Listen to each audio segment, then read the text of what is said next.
Welcome to Surrender School.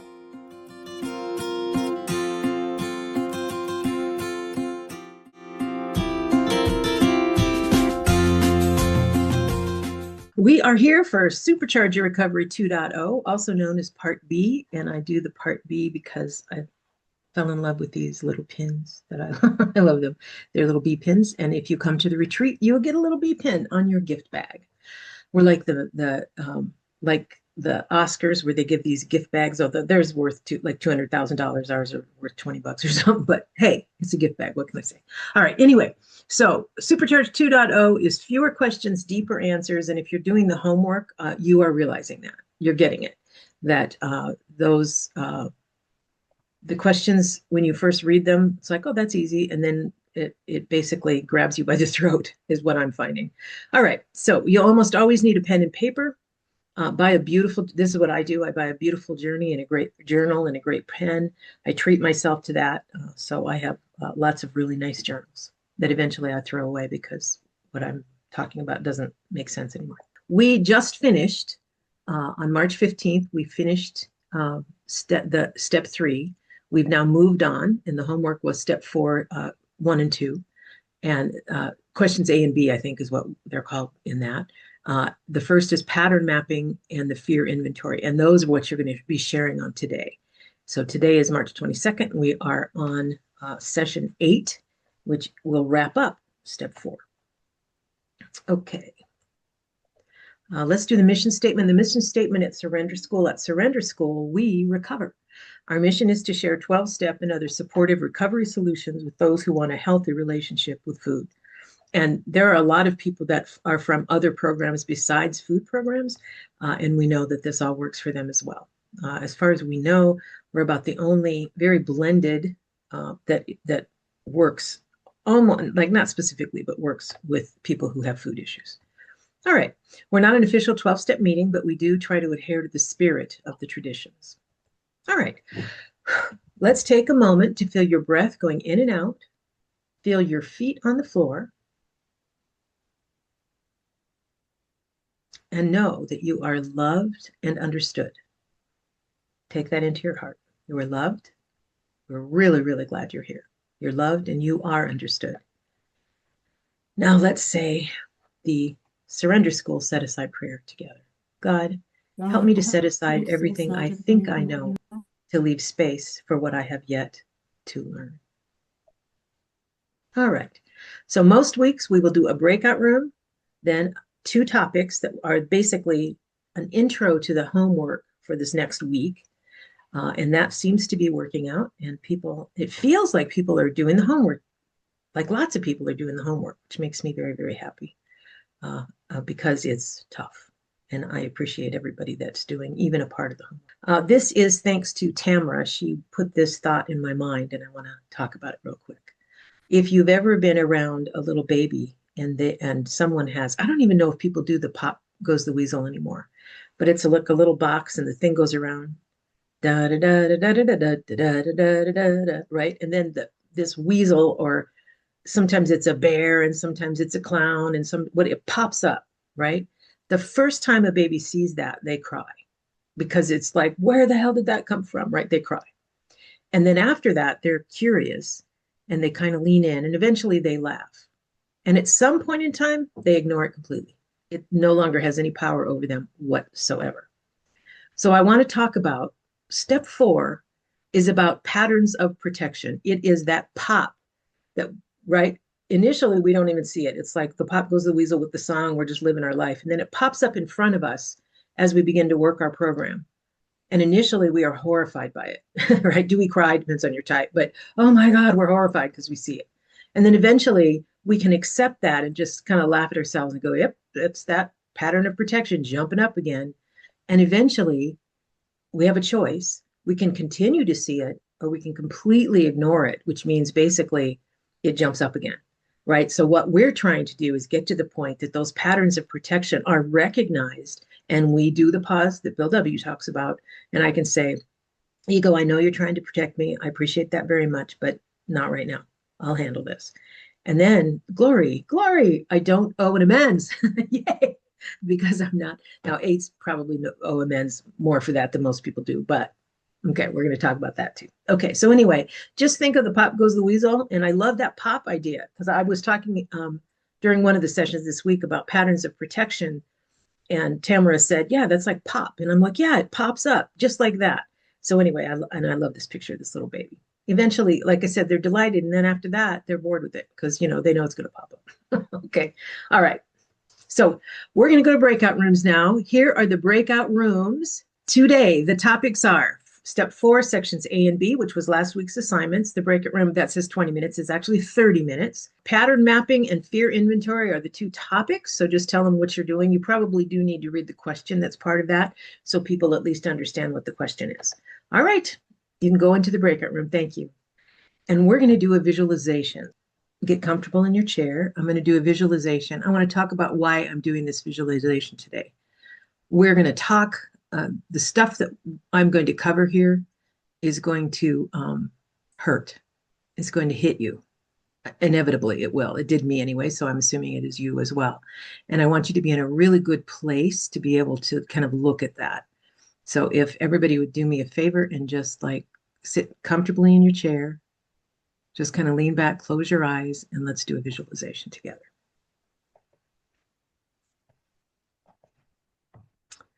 All right. In your history, there is a peaceful place. Somewhere where you were at peace with yourself and the world. For some, it would be in nature. For others, when you won some competition. For almost everyone, that one moment, you are alone. For that one moment, you are everything you were meant to be. For one moment, no intrusion, nobody else to please. You just know that this feeling is wonderful for that one moment. Feel that moment. I want to give you a minute to really, really get into the feeling of that one moment that you are present and you are loved by yourself and your greater power.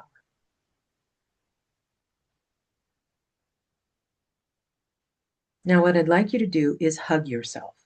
Hug yourself, which means you're going to touch your hands on your shoulder. Hug yourself and know that you are that person, that perfect person who is everything you are meant to be. You are that person. You are everything. Love yourself enough to do this. Pet yourself. Love yourself. Know that you are loved.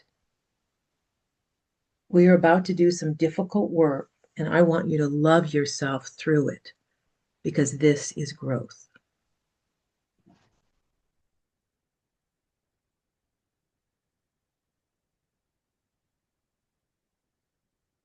All right, come back to me, please. This section is a little tough for me because last year we did kind of a very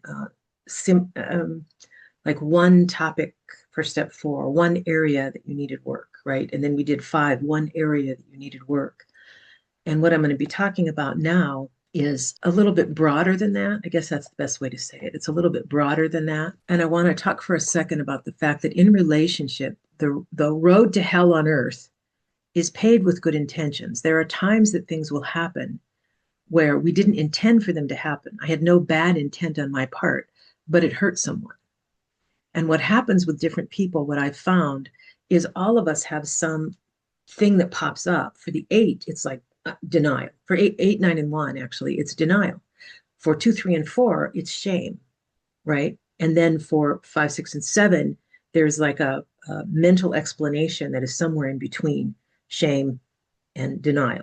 So what will happen is when we live in that space, we don't know what is ours and what is theirs. And very often in the past, I've talked about the fact that I'll say something like, this isn't yours. This is you're not responsible for what they respond. You're not responsible for their hurt feelings. You're not. You're responsible for your actions, intended or otherwise. And they are responsible for their feelings. And where does that line that demarcation between what is mine and what is theirs. That's the reason Bill W. talks about our side of the street. If I've done something that I'm purposely trying to hurt somebody, I definitely owe an amends. But there are times when there was no intention, but there was harm.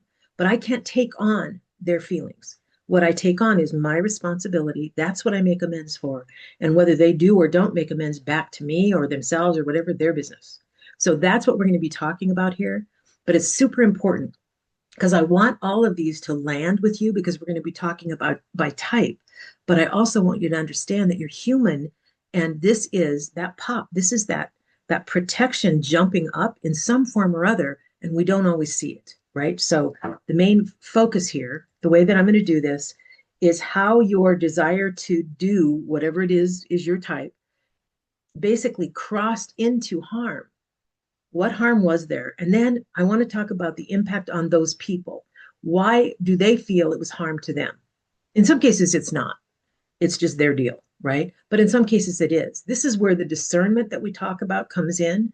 And that is the reason, by the way, that discernment is why we continue to work the steps, because we get better and better discernment. And then we can live free when we can discern, have we done harm? For the type 1, how your desire to improve, correct, and protect can turn into criticism and judgment. And the impact on the other person, they can feel pressure or shame or a loss of self-worth. Not your intention at all, because you are wired to try to improve the situation, to correct the situation, and to protect that person. You're wired to do that. But sometimes that will turn into, at least in their view, criticism and judgment, which makes them feel pressure, shame, and loss of self-worth. Can you see? This is difficult because what is mine and what is theirs? I mean, if it's completely there and that's like, this does need to be right, I'm your boss and this does need to be right, that belongs to them.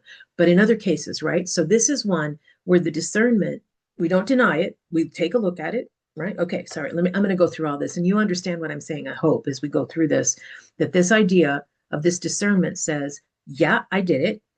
Do I owe amends? Yes, I do. I'll do better next time. That's where we want to land. I will do better next time because we want to live in 10, 11, and 12. Living in 10, and I said this to Joy just a few minutes ago. Bill did not skip. He didn't go right from step 9, we cleaned up our side of the street, to step 11. In the middle is step 10. Why? Because we're human and we make mistakes and we do things that we didn't mean to do, and it hurts somebody's feelings or it hurts somebody's livelihood or whatever, right? And that's why there is a step 10, because we get to clean up our mess right now. Immediately, if we can, the next day, if we just didn't even notice until then, but we get to clean that up. That's why there is a step 10, because we're human, and he knew we were human. It's not like it's clean and then suddenly angels are singing, because that doesn't happen. We're human. Type 2, how your desire to love and care for others turned into overhelping or rescuing. The impact on that is it inhibits their chance to grow. They don't get a chance to grow because you're doing things for them all the time. And what will happen if you can stop overhelping and rescuing that person, they'll grow into being able to do it themselves. Several examples of this. It's just so clear that this can happen. And we didn't mean for it to turn into that, but it did. And now we're seeing it. And basically for the 2, they're backing away, not overhelping, not rescuing, and letting the person step up and grow. All right, for the 3, how your desire to be successful and to look good turned into not being authentic or present. And what happens is the other people in your life may feel like characters in your play. They feel like they're basically characters in your play instead of individual people. I don't think at least we didn't have any 3s here. I don't know that we do now. Okay, so for the 4, how your desire to be understood turned into making others responsible for your feelings. And that should be an S, sorry. How basically being understood, your desire to be understood, turned into making others responsible for your feelings. The impact on them is that they feel pressure, distance, and they feel like they're walking on eggshells. Many of you, Forrest, have talked about it. It's like people walk on eggshells around me, right? Well, think about it. If your desire to be understood turns into making someone else responsible for your feelings instead of you, they do feel pressure. They do feel distance for sure. And they feel like they're walking on eggshells, right? Now, how much is theirs? How much is yours? That's where discernment comes in. Okay, for the 5, your desire to have emotional distance can turn into prioritizing information over connection with the people in your life. And that can make them feel shut out, or it can make them feel unimportant when they may be very important to you, but they may feel unimportant. All right, for the 6, your desire to basically live in fear and doubt and testing things all the time, right, can cross into live in what if and to completely project anxiety. And when you live in that, your impact on other people is they will pull away from you, right? When you seek reassurance from them, they'll pull away because they feel like they can't. There is no reassurance for you.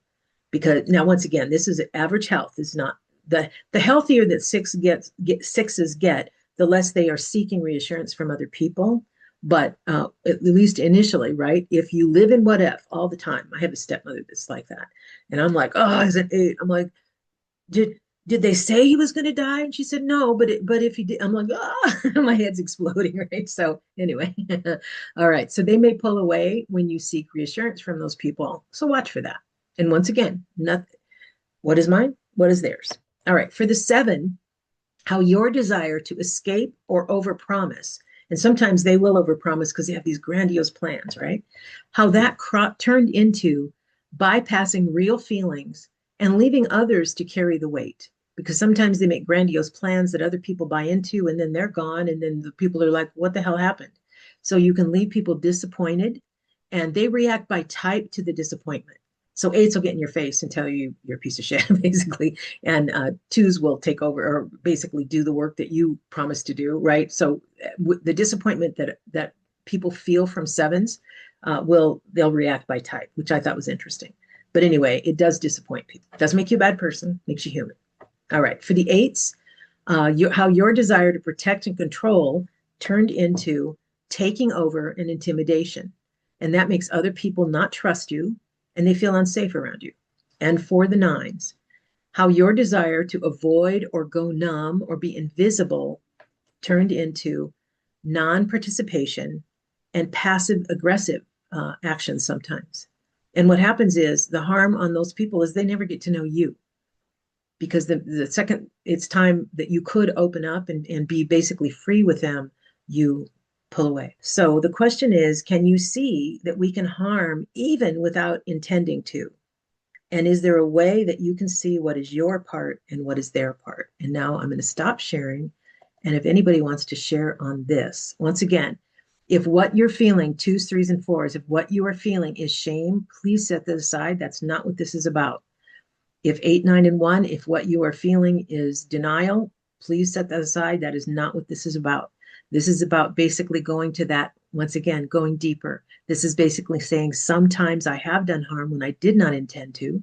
Not that any of us intend to harm, but this is one where it's like, oh my God, that was harmful. Was it little harm? Maybe so. Maybe it was big. I don't know. But it did harm. Okay, what is theirs? What is mine? Now, the reason I'm covering this is because this, if you've been around Supercharge 1, I'm all like, that's them, that's them, that's them. Well, you know what? Some of this is me. So I have to own that, the part that is me. Okay, so I see Shirley and then Tamara. Go ahead, Shirley. Hi, everyone. So I'm a 2, and let's see, for the 2, you said, I love and care for others, and that can turn into overhelping and rescuing, inhibits their chance to grow. So 2s are very intuitive, and they're very sensitive, and they really can know what a person is feeling and thinking. And I have always used to pride myself on, I know what you feel and think before you even know what you feel and think. So I would do for you, and I was doing for people what they should be doing for themselves, especially when I was raising my children. Kids should grow up with chores and responsibilities and conflict. And, I was, helping them to avoid that, which was not a gift. It was, a detriment. So anyway, I related to that. And thank you. Awesome. Thank you. I remember my little niece, she's an 8. She turns 50 in May. Anyway, and she's an 8. And when she was little, I mean, she talked really young, so maybe a year old or something. And her mom would say, okay, let's get you dressed. And she'd go, me do it.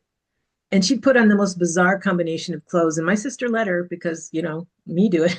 So anyway, but it's like even that little, she was just so much. She wanted to control things, right? So, and I was proud of my sister because as a three, she probably would have rather that her pants and shirt matched. But hey, whatever. And then the question is, can you see that we can harm even without intending to? And then the second part of that, right, is pretty much, can you see that there is part of our growth is learning to discern between what is ours and what is theirs. It's really easy for an eight to say that's theirs because we live in denial, right? So I can say, hey, they got their feelings hurt. I'm blunt. So what? Fuck them. No, that's not the way I'm supposed to land, right? There is some part of this is mine and some part of it is theirs. And the discernment is deciding what part is mine because I may owe amends for that, but I don't own their feelings. And this is why this is going deeper because this says I am talking about very finely defining what is mine and what is theirs. I'm finally defining that, right? It's very, and I don't mean finally like that. I mean like a fine-tooth comb. I'm coming in here with a, with a microscope to say this part is mine, this part is theirs. They may never be okay with this. Not my problem. I need to make sure that my side of the street is, and it's truly that. That's why there is step 10. That's why we have a step 10, because we're human and we make mistakes. Okay, go ahead, Cheryl. Hi, everybody. I'm Cheryl, and I am a type 4. And yes, I absolutely love this. To be understood. That was me. Please send your children to me. I want to spoil them rotten. I want to buy gifts for them. I want to take them places. I am going to take care of your children. Please send them to me. Then it says here to make others responsible for for your feelings, for my feelings. How can you not understand and not appreciate the fact that I want to take care of your children? How is it a problem? I just could never understand why there was an issue with this. And it says here they feel pressure. She thought I was bothering her.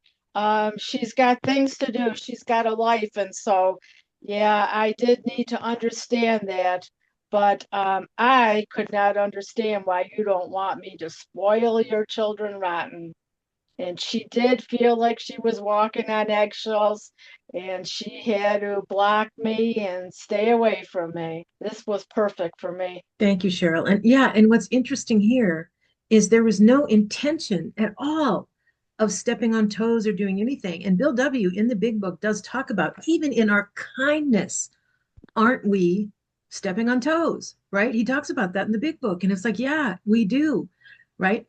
But what happens with twos, threes, and fours is once they realize this very often, and I'm so glad you're not, what will happen is they'll go in the direction of shame that, oh, I'm so ashamed. No, no, no, no, no, no.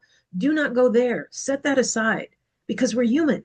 We are human. That is, and surrender school is all about, can I feel compassion for the woman who wanted that and didn't get it? Let's feel compassion for that person. Does that make sense? So it's like, and if I can feel compassion through that, that means I can discern what is my part and I can discern what is theirs. And what is theirs, whatever their action is, whatever, fine, right? But what was mine? Do I owe an amends? Doesn't sound like you want to amends there, but it's good to realize it, right? And it's wonderful, and to feel compassion for yourself. I really pray, literally pray that that's where all of you land, because this was really hard for me to do because it seems mean compared to the other things we've done. But man, I'm telling you, this is where the gold is. This is absolutely where the gold is. Thank you, Cheryl. Go ahead, Ellen. Yeah, so this chart really helped me to understand. I know someone was type 2 and always very much planner, controller to make sure everything go according to how son thought it would be the best way to plan, so on. And then for a while when the partners were together and she did all of those plannings, now when they are not that together, he feels lost like he became disabled, doesn't know how to do anything because always somebody did it for him. And especially his type 6, I guess, more rely on somebody, more feel secure somebody is taking care of everything. Yeah, and Elham, do you see, and it makes it so easy to see that Yeah, that inhibits that person's growth. They weren't able to grow into, right? When yeah, when when that happens, that person doesn't get to grow into those very things. I see it much. sometimes with people who are married and then one of the spouses dies and the other one is like they have absolutely no idea how to even survive because he paid the bills or she paid the bills and I don't even know where our money is or it's like oh my gosh, right? When that happens, that's exactly what happens.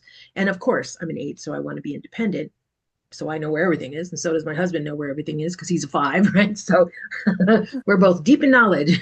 But I've seen that in friends where one of the spouses dies and the other one, or divorces, and the other one is completely lost because they never had a chance to grow in that area.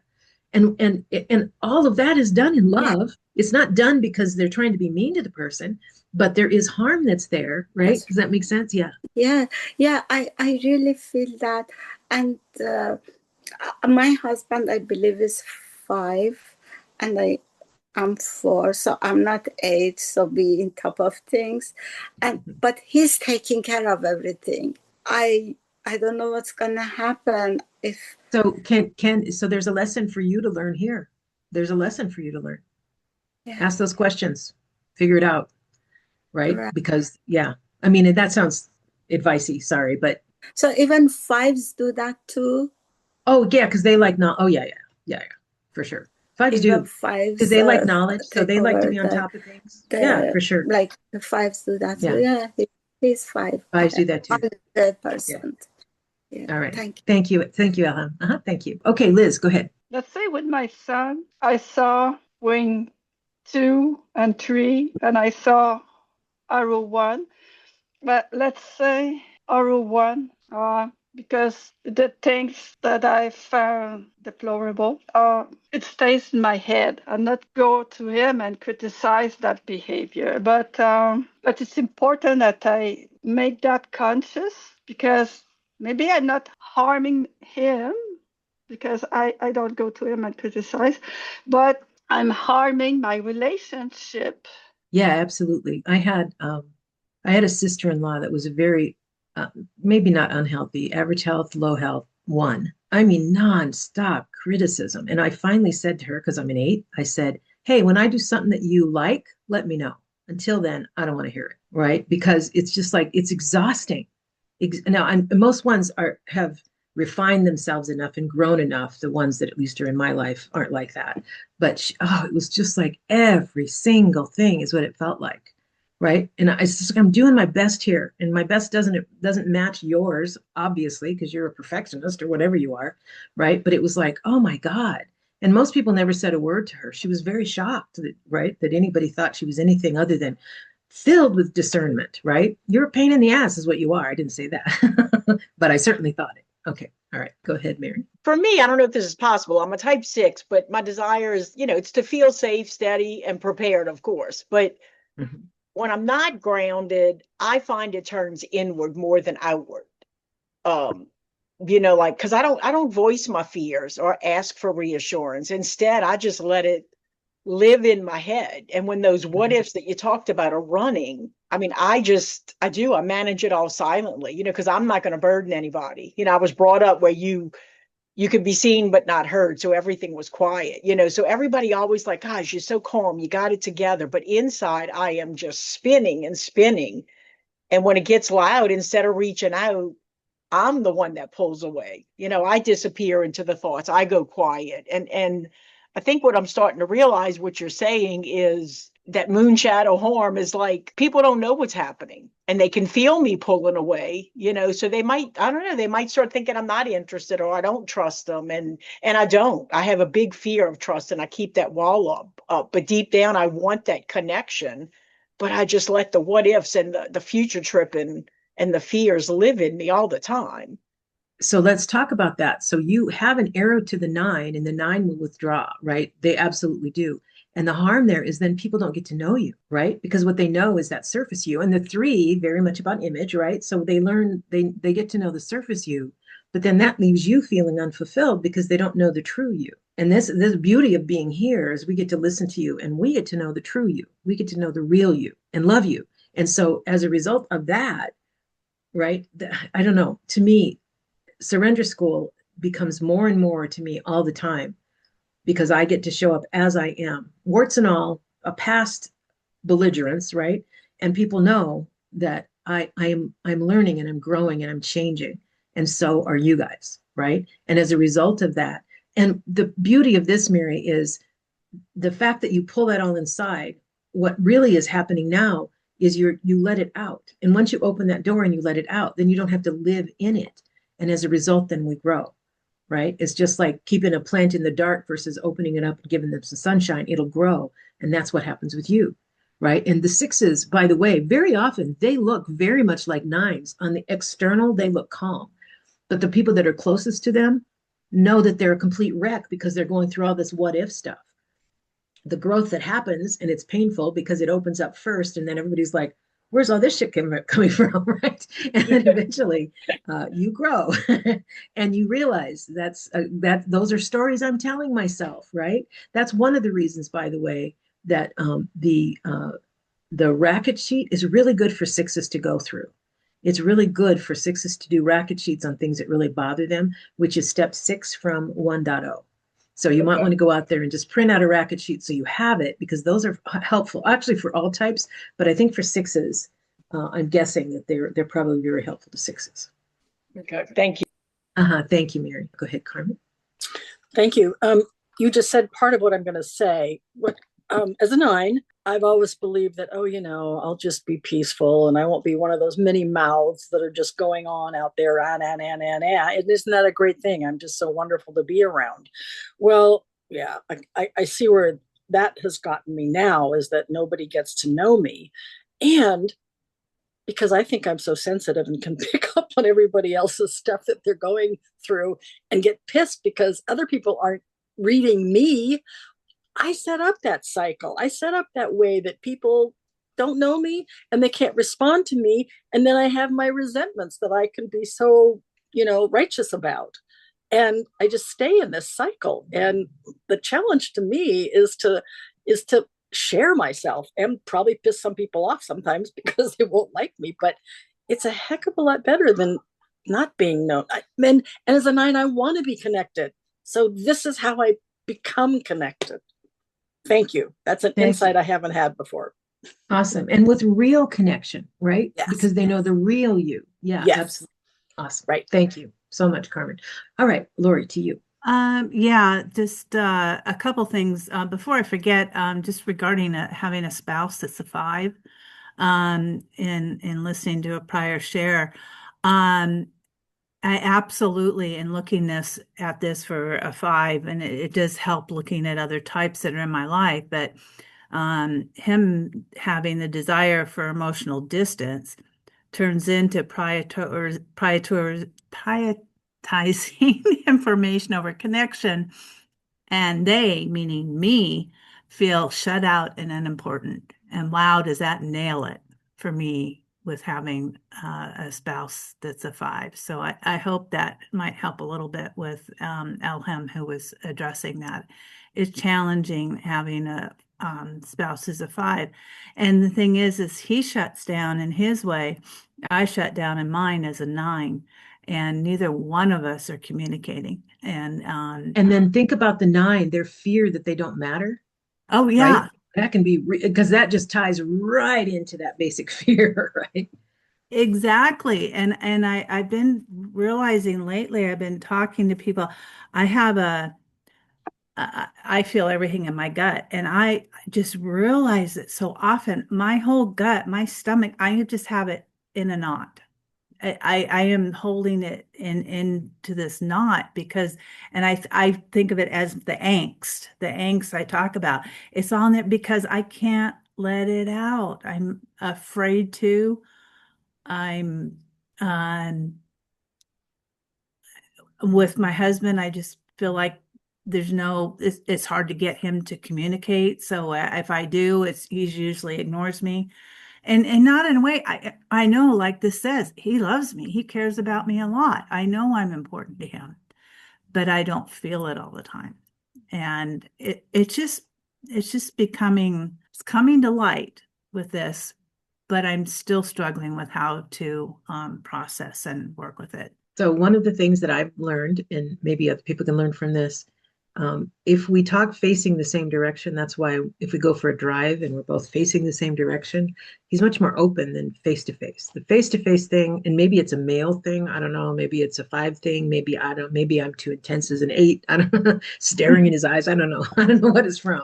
But if we're both facing the same direction, he will share with me rather than face to face. So, and I learned that years and years ago as a trainer. If I want to share, like I've got a guy in the class that's a royal pain in the ass, and if I want to talk to him, I just like we go and look over a bridge or something, and I'll say, "You're being kind of a pain in the ass." I know, right? It's like, and I could, and maybe it's a male thing because I was worked in male dominated environments. So anyway, all right. So thank you so much, Lori, for that. All right, Ambra, to you. Go ahead. Okay, thank you, sir. I want to say, sometimes I didn't recognize the story that come in my mind even. And I'm confused, like, sometimes I can say, oh, they don't care of me, but maybe it's true, even that they don't care. Maybe. And the problem is if I'm going on and on in my obsession about that, but I don't want to deny that someone show me that they don't care. The point is how much this hurt me, which is a lot because I don't feel that I'm never enough. That's the point. But because sometimes, I'm going, okay, story, how can I recognize how much my story, because I'm going obsession by something that happened.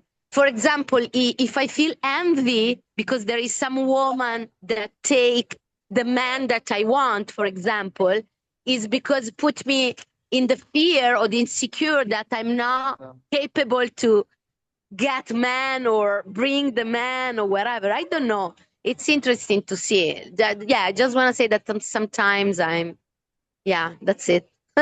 And that's awesome. And Ambra, so what I want to say, again, a racket sheet will help, right? But I think I've said before that as we work our program, we first realize that there is a story that I'm telling myself. And so we begin by saying, is there a story I'm telling myself?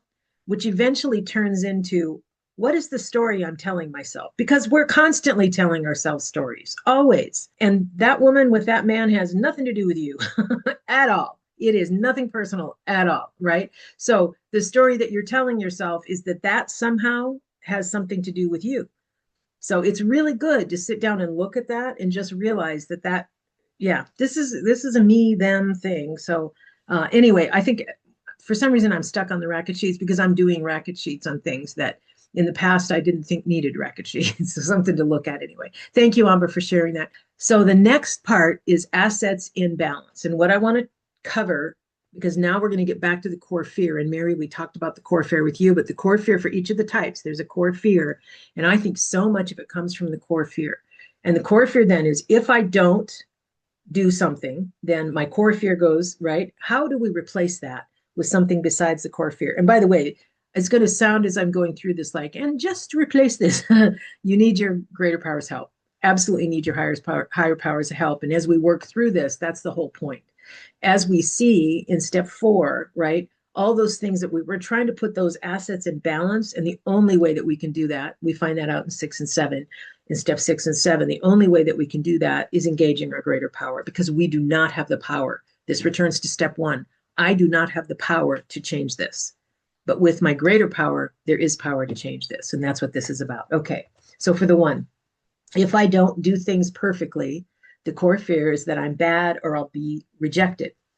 And you want to replace those demands for perfection with a kinder, truer guidance. And the only way to get that is with your higher power. For the 2, if I don't make myself needed and needless, both, I will be forgotten. I will become too much. Both sides of that. Okay, replace those fears with your worth is not earned by caretaking. You are already worthy. You cannot earn your worth. You're already worthy. Okay. For the 3, if I don't seem successful, I am nothing is basically the fear of the 3. Replace the need to have a successful identity with a truer identity that you've gotten from the work that you're doing from your higher power. For the 4, if I don't become a better person, whatever that means, I am nothing and people will leave. That is a great fear of the 4. Replace those fears with understanding that your worth is real and stable and held by your greater power. For the 5, if I don't isolate and just observe, I will be overwhelmed or taken over. Replace those fears with knowing that you are supported, resourced, and not alone. And this, by the way, is the talk that has to happen from all the different types to the 5. Okay, for the 6, prepare for the worst. If I don't prepare for the worst, something will go terribly wrong. And 6s, I know deep in your heart, you're like, yeah, something will go terribly wrong, right? All right, replace those fears with make your higher power your source of safety and guidance, which is what this work is doing, right? That's really what this work is about, is instead of feeling like I have to be completely prepared for every single thing that could possibly go wrong, replace that with this. It's a gentler way to live your life, is that your greater power is your source of safety and guidance, right? Which means you're going to, and it's really interesting because Michael Naylor, his answer to everybody on that Friday, the first Friday this month, was every time his first question was, do you have a meditation practice on every one of it, right? Because that's how you basically get guidance from your higher power. All right, for the 7, if I don't break free, I'll be stuck in pain. That's their greatest fear, if I don't break free. Replace the need to leave with the capacity to stay in the present moment, right? When you want to flee, you want to break away. Can you replace that? And once again, it requires greater power to do that. There's not something we can do on our own. That's something that says, I will stay. I will be here in the present moment instead of jumping to the future. For the 8, if I don't control, my core fear is that I'll be hurt, used, or erased. Replace that with, this is hard for me because I'm like, what? A trust-based power. In other words, trust the power of my greater power instead of dominating the situation. Ugh. If the rest of you are like this, like what? That I was, what? So I did a lot of work on my homework this week. Ugh. Okay, and for the 9, if I don't stay silent and have peace, I will lose connections and things will fall apart. Replace those fears with the truth can keep you safe. If you really, really stay in the present, stay with what is happening, that can keep you safe. So let's go celebrate our victories. Good. Okay. Your assets and gifts from your higher power. Here is the assignment for this coming week. Step 4, sections C, D, and E. So it is the rest of step 4. If you haven't read Supercharge 1.0, go ahead and make sure that you read that. I found this and I really like it. You are not broken. You are bent. Just like this tree is bent. So much of our time in a program, someone spends their time trying to tell us that we are broken. You're not broken. You're bent.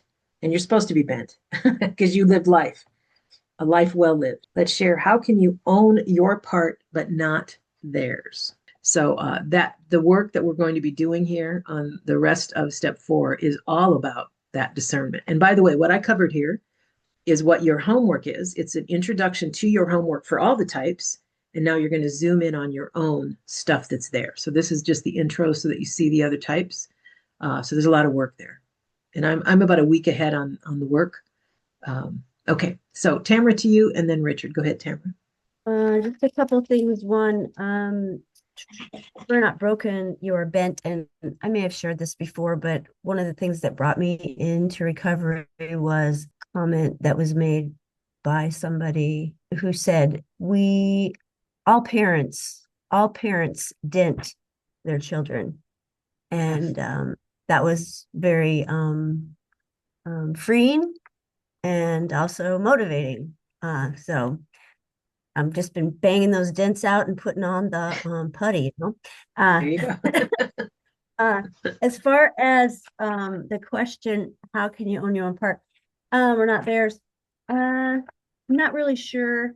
I wanted to, I guess, talk about what we said for the six was to replace if I don't prepare for the worst, something will go terribly wrong. And I've already spoken about many things have gone terribly wrong, terribly wrong.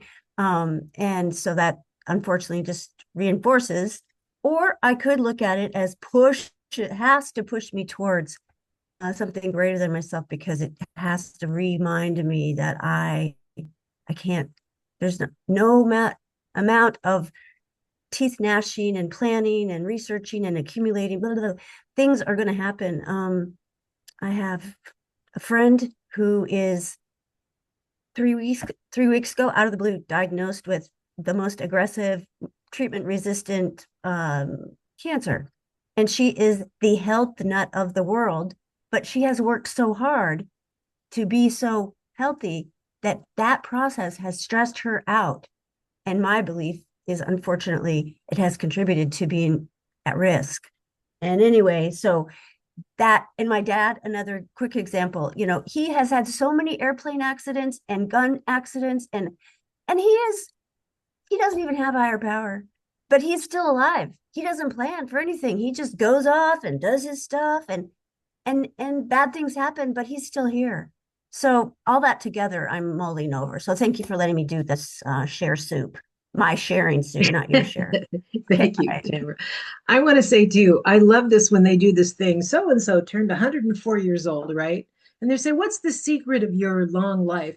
Sitting there with a cigarette, a glass of whiskey in his hand, going, "I don't know." I'm like, "What the fuck? Right? Where are all these health food people?" Anyway, I hear you, Tamara. But I do think so much of this. I think I had the realization the other day. I just like blasting into my mind. I wish that I could be as much, I wish I could have been in my 20s as at peace as I am right now, as accepting of myself as I am right now, without those 50 years of self recrimination. I wish I, but you know what? It wasn't meant to be. And this didn't like plop out of, this was fucking work. I had to actually like break all this shit apart. And I had a great childhood, but it's still, my parents still dented me, right? Because that's the way the world works. It's supposed to work that way. And so and finally, so that lasted like a minute where I was in dismay that why wasn't I like this in my 20s? And then it's like, I get it. And it's not just in my head, it's in my heart. I get it. And I get whatever time I have left with my husband, whatever time I have left with him, we are going to live in joy. I am determined to live in joy. And most of the time I do. Most of the time I do, right? But I don't smoke. I do occasionally drink whiskey. I'm going to be that 104-year-old. Well, I won't have a cigarette, but with that glass of whiskey, right? It's like, I want to be that person. And you know what? And if I'm fat when I am that person, I don't care. I don't care. I'm so exhausted with trying to be thin. I'm a big old farm girl. It's like, there's part of me that just goes, you know what? Just live your life, will you please? And that feels like it's coming from my higher power. My higher power swears, by the way. So I just thought I'd let you know. Yours may not, mine does. All right. So sorry, we're kind of off topic here. All right. Richard to you, then Becca, then Francine, then Lori. Go ahead, Richard. Yeah, yeah, thank you. I have three things, hopefully quick. The first is that the mantra that you gave us for type one, not everything is my responsibility, um, works really well for what you were talking about toward the end. Yes. Yeah. The second thing I wanted to say was this is something that I shared in our breakout room, and my guess is that other people are having this experience. I don't know if it works by type, but um, working through the homework, a lot of my answers, I realized, the growth that I'm going through in my journey, an awful lot of it, um, I think, about you don't have to be perfect. It's okay to be human, that kind of thing. It works in my head, but I need to get it into my emotions and I need to get it into my body as well. I need to feel it in a different kind of way. So yeah, there's there's that. And that's all I can remember, so I'll leave it there. Okay, thank you. Yeah, and I'm just learning too that the body is involved in this. I learned just yesterday, my sister does not like strangers to give her massages either. Okay, she's 72, I'm 70. I knew I don't like massages. People have given me a gift of a massage, so every once in a while I'll go, okay, fine. Maybe I've changed. No, I'm like, the whole time I'm stressed out. You seem a little stressed. Are you fucking kidding me? I'm so stressed. I hate massages. And yesterday, my sister, her husband had bought her a massage table. She said, "Do you want it?" I'm like, "Sure." Right? Because I'll give my husband a massage. He can give me a massage. That's fine. Will we? Who knows? I don't know. But I don't like strangers to, I don't want strangers touching me. Right. And my sister said, she said, "Yeah, he bought that because I hate massages. I don't want strangers touching me." I'm like, "Really? Me too." I wonder if my brother's that way. I don't know. Isn't that interesting? Anyway, I thought it was. Cher, I remembered the third thing. I'll make this quick. Okay, go ahead. Uh-huh. What, and I remember starting around maybe her 93rd or 94th birthday, that Becca's mom, at every birthday, she would say, "I'm going to live to 100. I'm going to live to 100." And of course, she died at age 96. So when we had the memorial for her, I said, "You know what? 96 out of 100 is still an A." There you go. That's a once perspective. I love that. So Vicky was 96. I think you told me that, but I didn't know that. Wow. Whew, I'm telling you. Cool. Okay, Becca, to you. Thank you. Thank you, Richard. Go ahead, Becca. Yeah, I just went around a little circle that's very interesting. The first chart that you put up,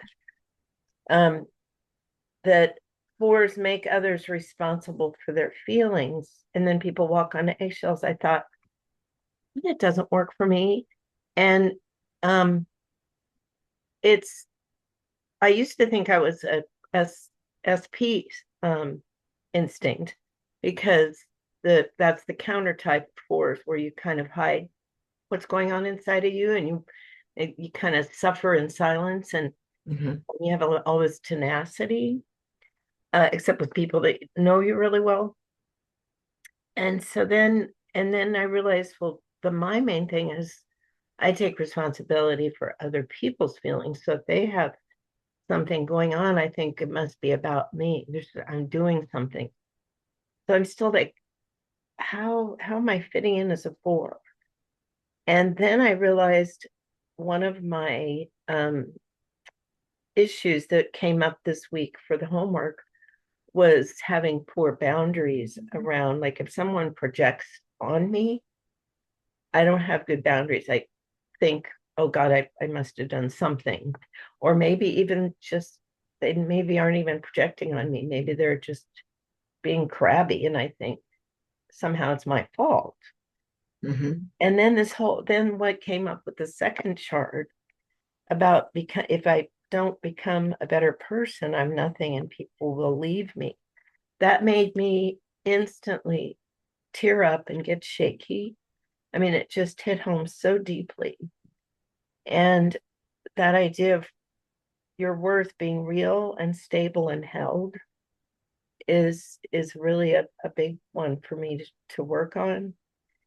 And then I realized, when people project things on the circle I came back to, if somebody projects on me, since I don't have good boundaries, then I do make them responsible for how I feel. It's like, well, you shouldn't be projecting on me. Stay in your lane. Don't pick on me. And so if someone projects on me, rather than being able to just know that's there and have a boundary around it, I take it personally. And I think they shouldn't be doing that, rather than just being able to know that my worth is stable, and that regardless of how people are around me or toward me, that isn't about me. I want them to correct their misperception or their misconstruing or their projection. So that was such an interesting circle it came around. Thank you, Becca. And I've told the story before, but I want to real quick. I put better in quotes. Quick story. Family picnic. Little Roger was swinging a fishing rod around, caught my aunt behind the ear. She caught it, but basically went through her ear. They took it away. So Roger's mother comes over, picks him up by one arm, which is like, oh my God, he was like 2.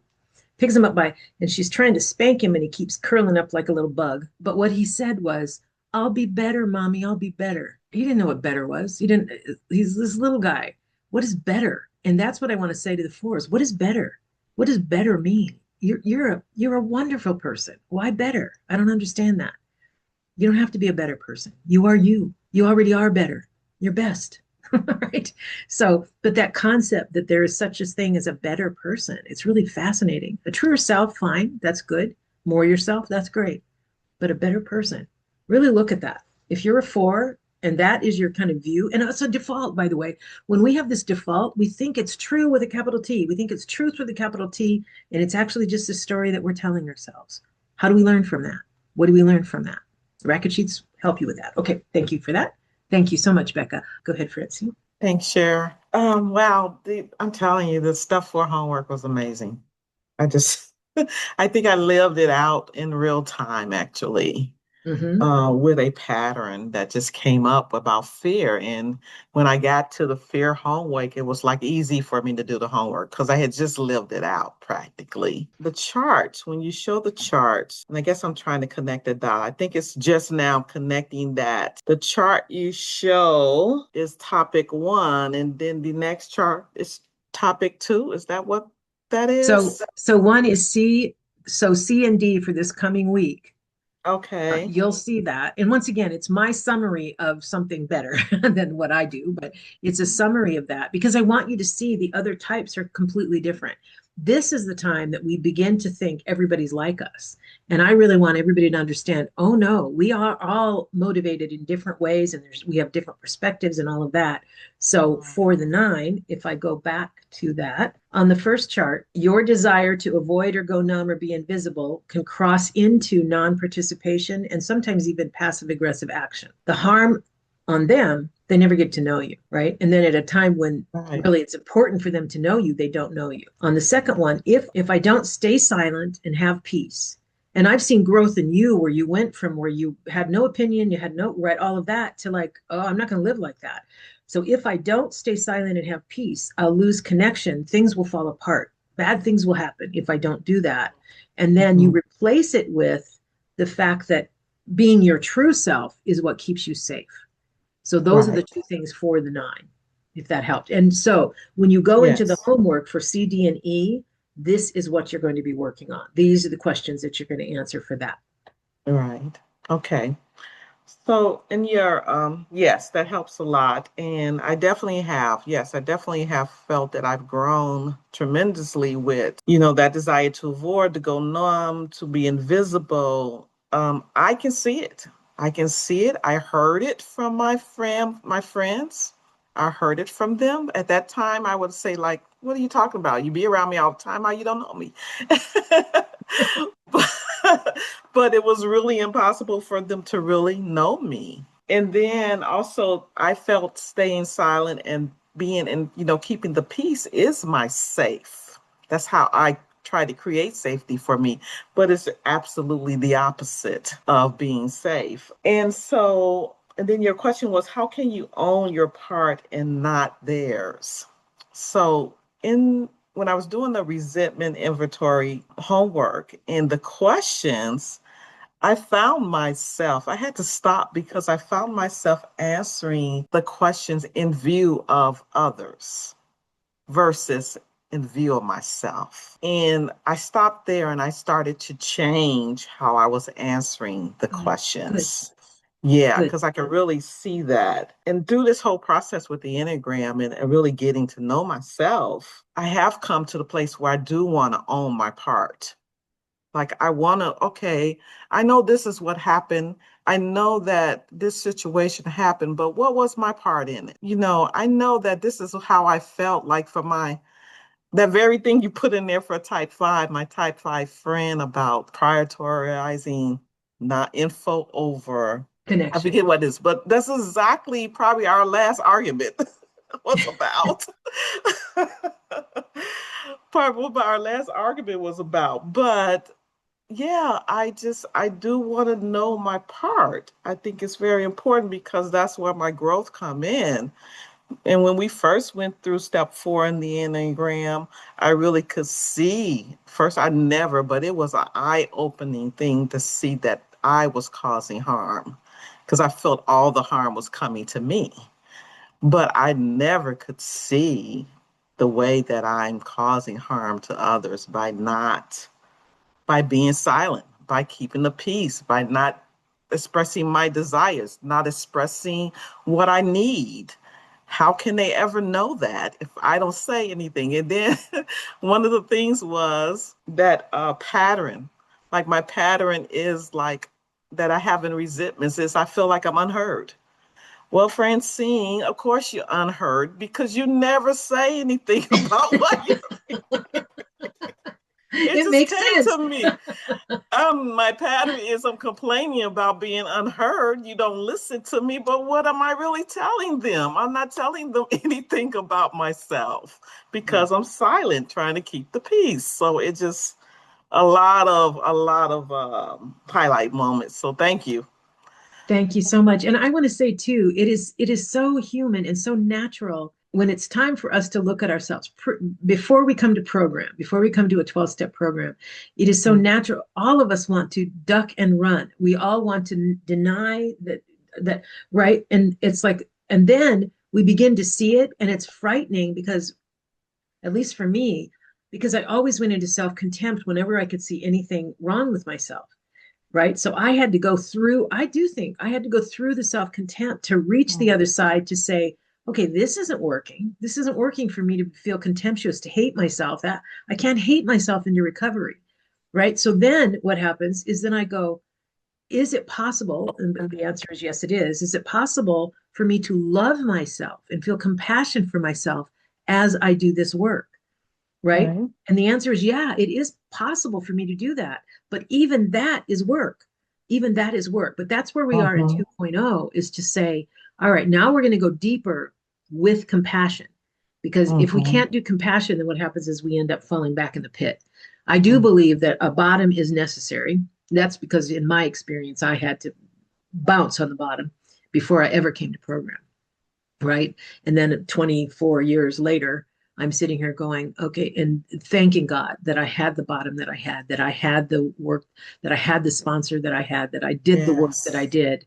And I'm so thankful for that. And that is going to allow me to be the person with the cigarette I don't smoke and the whiskey at 104. I'm kidding. I'm not even sure I want to live to 104, but anyway, thank you so I much. agree. Thank you. Bye-bye. Thank you. Okay. All right. Dave, to you, and then Tamara. Go ahead, Dave. Yeah, hi everybody. So this first chart we had about the harm and the impact on others really helped clarify for me what was going on with a conflict that Kim and I had that ended up with us being in couples therapy with two different therapists and a 12-step program for couples, because it was almost like you couldn't have created a more perfect scenario for a conflict not to be resolved between me as a type 8 and her as a type 6. And without going into any detail, I'll just say I had a type of behavior made her not trust me and feel unsafe. And my reaction to that was, well, that's because she lives in what if and projects anxiety.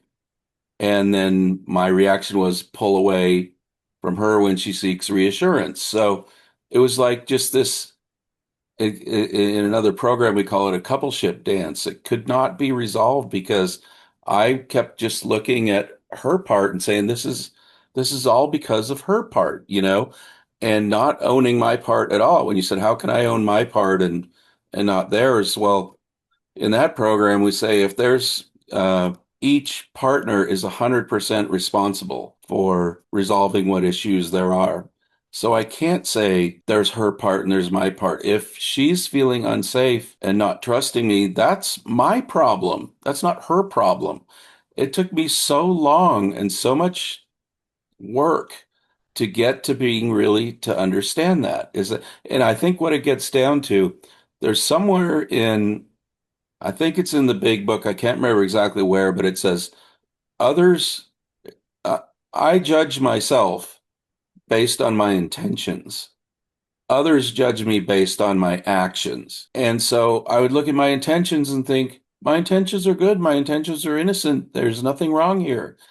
And she would look at my actions and caused her not to trust me and to feel unsafe. And I thought, I can stay stuck in this being right forever, and we may end up getting divorced over it, or I can decide my actions need to change so that she will feel safer and feel more able to trust me. And that was so difficult for me to get that through my head. We're getting there. I won't say it's 100% resolved, but it's closer to being resolved. And I want to say one other thing about massages, and then I'll stop. So we were just on a cruise.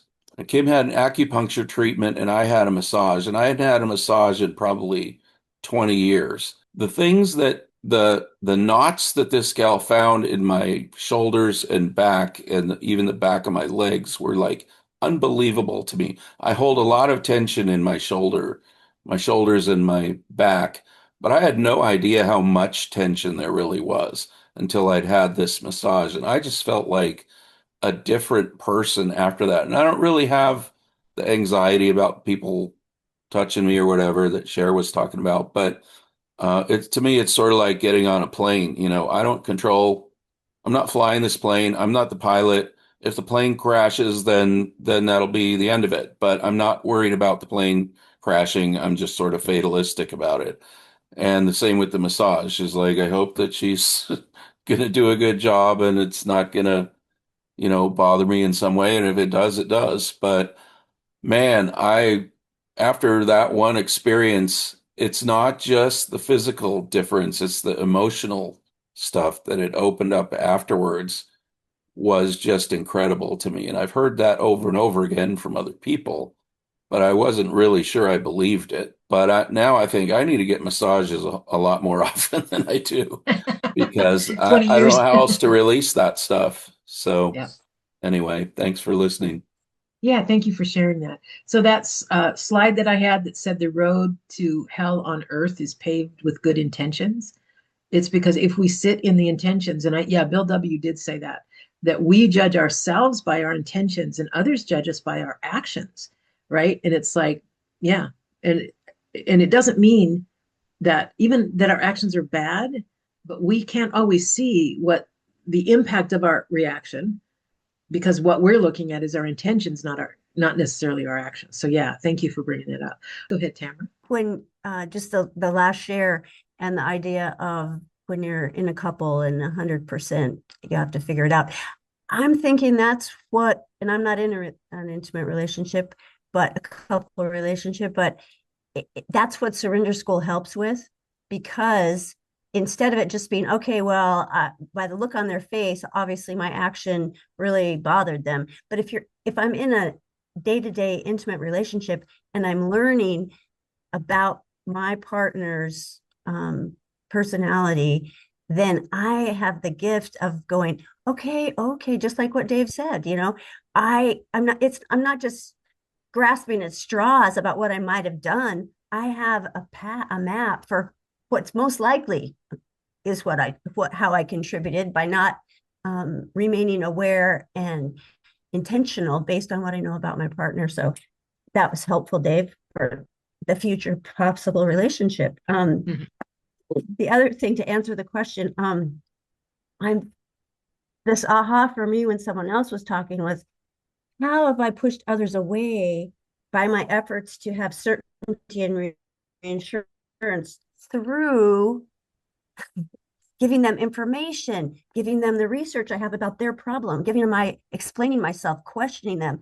How have I pushed people away and then, not been feeling like I'm getting their support? It's because I pushed them away because I've overwhelmed them with all of this stuff. So thank you for that. And one more bent comment, again, about the massage. My daughter recently went to acupuncture and the person said, oh, these needles usually go in really easy with people. My daughter's body bent the needle because there was so much distress. So you can bend the needles if you let stress build up too much. So anyway, Dave, you could try acupuncture and bend the needles. All right. That's right. Thank you. Thank you, Tamara. All right, Rosalind, to you. Hi, I have to say this has been utterly amazing, this diving deeper, Good. because it's helping me to work out, as Francine said, in the moment, right now, what's happening when you're triggered. And I'm just going to share a little bit about, I came home one day and my husband was on the phone with another minister, and they were talking, and the pastor said, well, thanks for sharing you and Rosalind's story. And immediately I felt that pull, like, uh-oh, something's not safe. He's done something that he shouldn't have done.